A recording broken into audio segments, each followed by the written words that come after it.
జనవరి 19వ తేదీ శుక్రవారం మధ్యాహ్నం 2:30 గంటలకు ఆ తెలుగు విరాట్ అంతిమ యాత్ర ప్రారంభమైంది. పూలతో అలంకరించిన వాహనంపై ఉంచిన నందమూరి భౌతిక కాయం అంతిమ యాత్రలో పాల్గొనడానికి గుమికూడిన ప్రజావళిని కదిలించి వేసింది.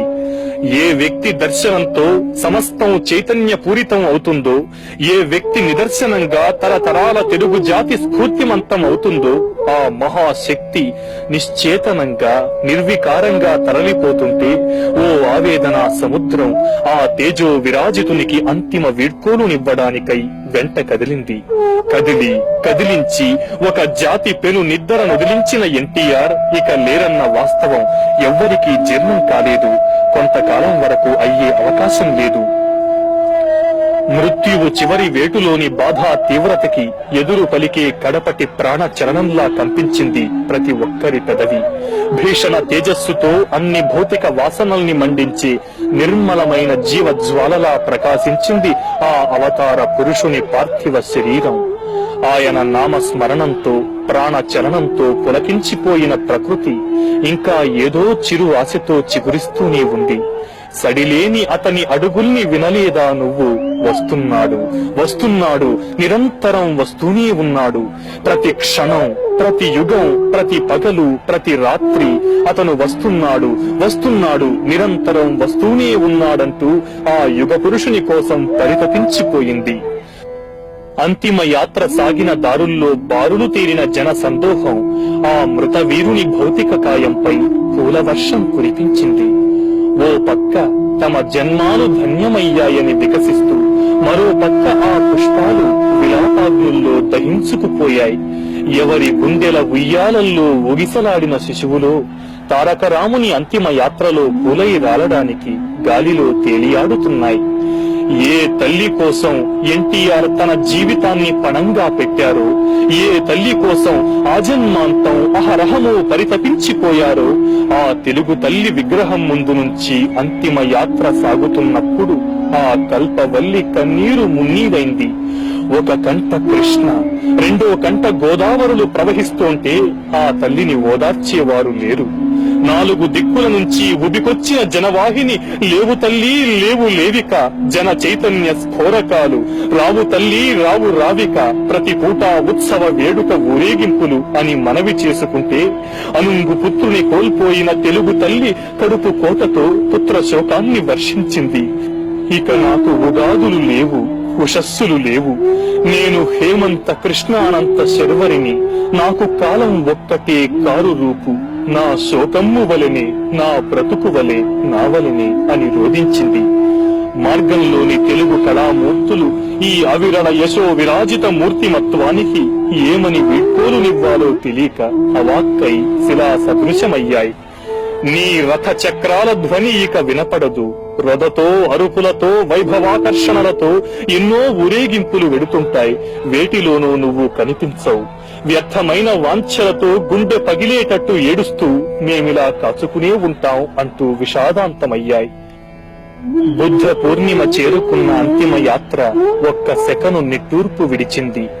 వాహనంపై నుంచి నందమూరి తారక రామారావు భౌతిక కాయాన్ని ఆయన తనయులు విషన్న వదనులై గంధపు చెక్కలు పేర్చిన చితిపైకి చేర్చారు. దిగాలుగా ఇదంతా గమనిస్తున్న దివిజనులు హఠాత్తుగా నోరు విప్పి, నువ్వింత తొందరగా వస్తావని మేం ఊహించలేదు. అయినా నీకు ఘన స్వాగత సత్కారాల ఏర్పాట్లు వేగిరం చేస్తున్నాం. నీ సరిజోడు మా సూర్యుడు నిన్ను తోడ్కొని వస్తాడు అని నివాళులర్పించారు. వివిధ రంగాలకు చెందిన విఖ్యాతులు భారమైన హృదయాలతో, అశ్రు నయనాలతో అంతిమ వీడ్కోలునిచ్చారు.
ప్రభుత్వ లాంఛనాలతో వేద ఘోషణ నేపథ్యంలో ఎన్టీఆర్ అంత్యక్రియలు ప్రారంభమయ్యాయి.